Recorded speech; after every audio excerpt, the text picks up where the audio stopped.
Union পরিষদ সরকারের সম্পদ, এদেশের মানুষের সম্পদ।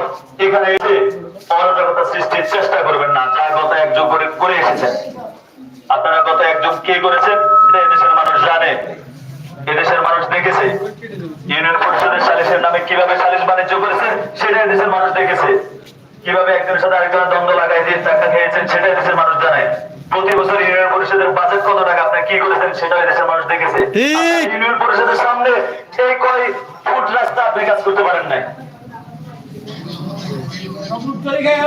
সব লুটপাট করে খেয়ে ফেলেছেন। আর পীর সাহেবের দোয়া নিয়েছেন, বাস পীর সাহেবের হাত আপনার মাথার উপরে আছে, তো সবটুকু করেছেন।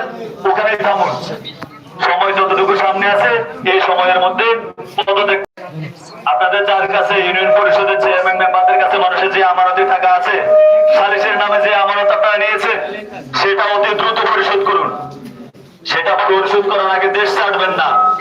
আমরা অনেককে দেখেছি কিছুদিন আগে বুড়িশ্বরের কাহিনী জানেন আপনারা? বুড়িশ্বরের চেয়ারম্যানকে গণভোটিনি দিয়েছে জনগণ রাস্তায়, সেটা জানেন? বুড়িশ্বরের চেয়ারম্যানকে গণভোটিনি দিয়েছে, তারপর তাকে দেশ থেকে পালাতে দেয় নাই। আগে জনগণের আমানতি টাকা দিতে হয়েছে, তারপরে এখন সে আমানতি টাকা দিচ্ছে ঘরে বসে বসে, যে যাচ্ছে তারা আমানতি টাকা দিচ্ছে।